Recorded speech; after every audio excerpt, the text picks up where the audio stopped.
Welcome to Real Talk, where I give real answers to real questions from real worship leaders. If you are a real worship leader with a real question and you want a real answer, head right here and submit your question for a future episode. Got some good questions this week? Let's talk about it. Hey Spencer, thanks so much for creating such helpful content. My question is this. I often hear worship leaders instructing their teams to lead with excellence. Is this biblical? When I hear that word, it gives the impression that worship is a performance that must be executed perfectly. Thoughts? I do have thoughts on this. Let me ask you this. What would be the alternative to playing with excellence? What would not playing with excellence get you? What fruit would that bear? Probably poor musicianship. Let me ask you this. If we are to use our gifts to serve the church and edify the body, do you think that we should use those gifts with excellence? And we can keep using the word, but what does it mean? It means the quality of being outstanding and extremely good. Let me ask you this. If you have a gift that you use in the church, what does it mean that you're gifted in something? It means that you are outstanding, that you are good in it. So if you're going to use your gift to serve the church, by definition, I would hope that you are excellent in the thing that you are using to serve the church. And I get the temptation to be like, well, that sounds like it's going to be a performance or something then. And I think maybe the danger in it is thinking that our worship is only acceptable to God if it's excellent. I think that's what we're trying to guard against sometimes whenever we fight back on the word excellence. I don't fight back on the word excellence. But let me read from you, and I'm sure you've heard this before. Psalm 33 says, "Shout for joy in the Lord, O you righteous. Praise befits the upright. Give thanks to the Lord with the lyre. Make melody to him with the harp of 10 strings. Sing to him a new song. Play skillfully on the strings with loud shouts." You think of who they put in charge of temple music back in the Old Testament. And we don't live in the Old Testament anymore, and there are things that have changed, but I think that this is a principle that carries over to the New Testament church. Who did they put in charge as musicians for the temple? They were people who were good musicians. They didn't say, and here's what I think it is. I think that worship as music has taken such a prominent place in the church where people only associate participating in the service with participating musically, and they think either they have this mentality of I really like worship music, and therefore even if I'm not good at music, then I still want to have that persona and I want to lead in that way. So even if that's not my gifting, it's still a entitlement to me, I guess, to be on the worship team or something. Like, no, you should be on the worship team if you are musically gifted, and then you should lead with excellence. It's not just something that everybody gets to do because they want to. Like, you should be talented at it. You should be able to play skillfully, and not just to your level of musicianship, but to an objective standard of this is where we need to be at. I'm not saying everybody on your worship team has to be the best musician in the entire world. I'm just saying that there is a bar that we need to meet, a threshold, so that we aren't distracting in worship. But even, if you take Psalm 33 seriously, it even goes beyond that. It's not that we don't just want to be at a distraction. It's that we want to be able to play skillfully. We want to be skilled musicians. And once again, that doesn't mean that you have to be perfect and you never make a mistake. And it doesn't even mean that if your music isn't as good as the music in the church down the street or the church that you see online, that it is less acceptable to God. But that should be the point that we're aiming for. So, yes, I think that we should lead with excellence. That doesn't mean that you must lead with perfection for your worship to be acceptable to God, your musical worship, I should say, because our worship, all of it, not just the musical side of it, is perfected by the work of Christ. It is brought to the Father through the intercessory work of Christ as the high priest, and it is perfected before him. But that doesn't mean that we are just laissez-faire about how we do things now. That should cause us to want to do things with excellence. So that's how I would go about explaining it.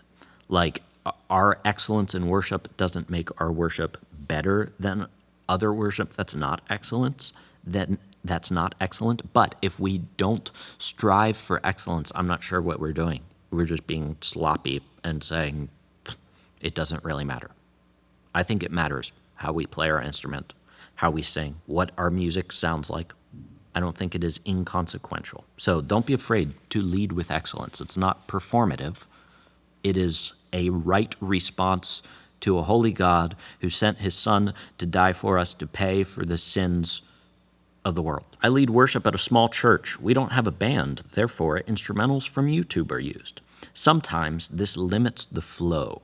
Do you have any suggestions? I will say this sort of tongue-in-cheek, but I also sort of mean it. Flow is overrated. There's such an emphasis on flow these days. And I talk about, I don't think I've ever called it flow. I might have called it the flow of the service before. I won't say I never called it that. But for me, it's not, like when I hear people talk about flow, I think they think of like this feeling that they feel in the service where one thing is just moving to the next, to the next, to the next, and they're having this like personal encounter with God just because things flow smoothly. I'm not saying that things shouldn't flow smoothly in your service. I'm just saying that's not like the catalyst for our worship. It's not like we're taken out of worship if there's like a stop between the YouTube video for 5 seconds while you're queuing up the next one. Or if somebody on your team has to change their capo and there's a 5-second pause there. Now, I do advocate for keeping your services moving and eliminating dead space, but it's not for the sake of flow and being taken in and out of a worshipful state. I advocate for getting rid of dead spaces because I just think that it is a professional way to do it. It shows that you have thought about the transitions in your service, that you have actually cared enough to not just think about the individual songs that you're going to sing or the individual pieces of your service, but you have actually thought about how they're all going to work together. That's what it reveals to me. It is this person has put cohesive thought into planning their worship service. And therefore, I think it probably does make it a more edifying experience when you're not waiting for a minute for the guy from the back of the church to walk to the front of the church so that he can give the congregational prayer or something. So what can you do? I won't call it flow necessarily. By the way, you could also mean flow as in like now we can't like add extra parts onto songs. And if you have a band, you can kind of flow more where it's like, well, I feel like I need to sing this part of the song again. And so let's go back into that and your band follows you. Maybe that's what you mean by flow too. And if you're singing with instrumentals on YouTube, you kind of are just stuck to the arrangement of the song. I guess let me put this in historical context. For, I'll say, 1,800 years, I don't know how true this is, but for the majority of church history, most people, when they sang songs, they just sang the arrangement of the song. They weren't like going into these spontaneous worship moments like we do nowadays. And I'm not saying that all of those moments are necessarily wrong. I'm just trying to make a point here that people worshiped without our modern concept of flow for probably 1,800 years. Do you think that those people were missing out on something in their worship? I don't think that they were. I think that God can be honored in your strict arrangements, your pre-planned arrangements of songs. And we don't need to be spontaneous all the time to think that the Spirit is working in our services. Really, I think that's what it comes down to, is we have associated spontaneity with the Spirit working. And I'm not saying that that's never true. If the Spirit is leading the leaders in your church, sometimes there will be spontaneity. Sometimes in my service, I usually go through a pre-planned arrangement, but sometimes I will repeat a line at the end of the song. It feels right in the moment. The Spirit is perhaps leading me in that way to repeat a final chorus of a song or something, and we sing it again because I just sense that people need to sing it again for the truth to land on them, but don't think that if you can't do that, then your worship is less than or something. Now, what can you do with YouTube instrumentals if you still want to have some of those moments? I think you can just sing the song a cappella at the end. Like, if you're like, I feel like I want to repeat a chorus, this is really, there's no difference between me doing this and you doing this. I'm playing with my band, the song ends, and sometimes it will literally be an a cappella repetition of the final chorus. And those are powerful moments where the church can all hear themselves singing together. So consider doing that. I think that's a great way for maybe if you're looking for the flow in the second definition that I gave.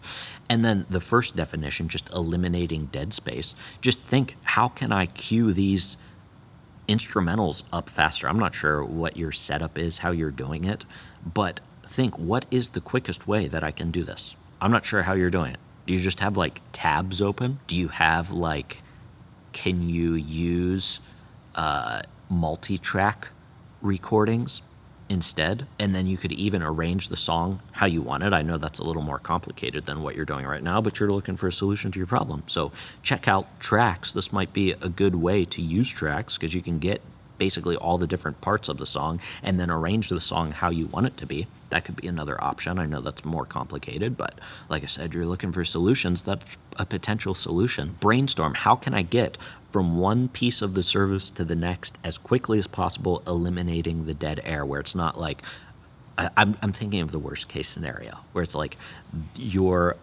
sound tech operator is like, the service starts and they've got the first YouTube video pulled up and they play it and an ad plays.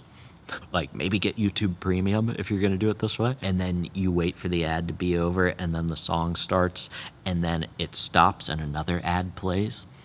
And you have to turn the sound off real quick. And so then your tech goes and like searches in the search bar for the next song. Like, I'm just thinking of the worst case scenario, you know? Like, how would I overcome that? First of all, I would get YouTube Premium.